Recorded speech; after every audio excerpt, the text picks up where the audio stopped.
In business tonight, government has been told it may have to intervene to deal with the unwillingness of commercial banks to accept money associated with the proposed medicinal cannabis industry. The suggestion comes from Minister of International Business and Industry Ronald Toppin.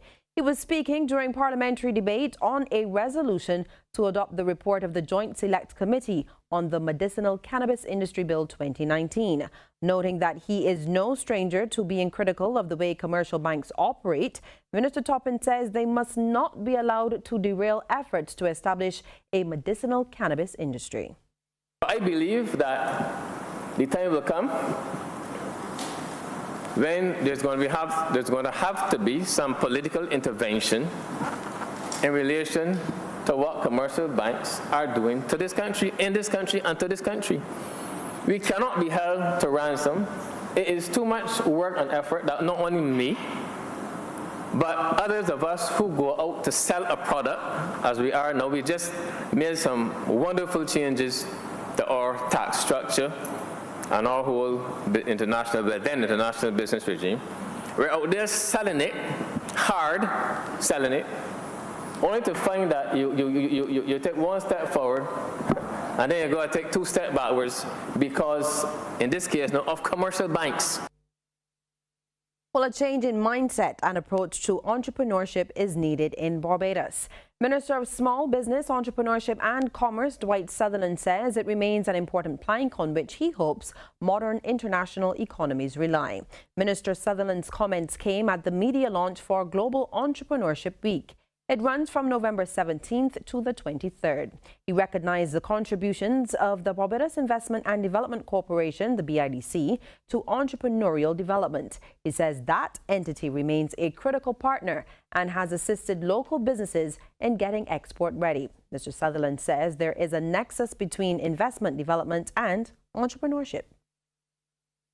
It is therefore not surprising that entrepreneurship has emerged as a viable alternative to traditional business practice. And although synonymous with risk-taking, it remains a plausible attraction to many.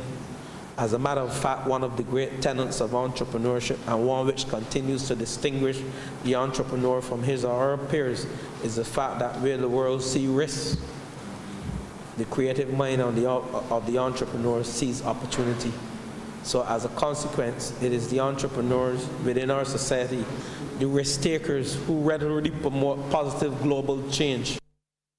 Well, activities for Global Entrepreneurship Week will be centered around the theme, Building Our Solutions Stronger, changing mindsets, building communities and creating opportunities. The minister says government identifies with the vision of the week. And it's time now to take a look at how those stocks traded on selected exchanges across our region. In Jamaica, Wigton Windform Limited ordinary shares was the volume leader with 2,312,164 units. In Trinidad and Tobago, Guardian Holdings Limited was the volume leader with 515,944 shares changing hands, all for a value of $9,473,306.80. And here in Barbados, Sagicor Financial Corporation Limited was the volume leader, trading 19,291 shares at $2.91 each. And in international business, Thanksgiving and Christmas are still a few weeks away, but there's already a holiday forecast, and it's looking very cheerful for retailers. More jingle at the cash register. A new report shows this year's holiday sales could grow as much as 4.2% compared to 2018, reaching a possible high of $730 billion. That's according to the National Retail Federation.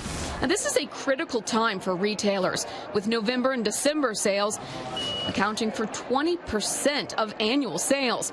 So the predicted rise is good news for retailers, who saw a small increase of only 2.1% last year. The NRF blames 2018's tariffs and the uncertainty over a government shutdown. But this is also good news for job seekers. The NRF expects retailers to hire more than 530,000 temporary workers to help with the high demand this holiday season. Experts credit the rise in holiday sales to job growth and higher wages. And it's not just brick and mortar stores seeing soaring sales. The NRF forecast finds online and other non-store sales are expected to increase as much as 14% to nearly $167 billion. The Business Report.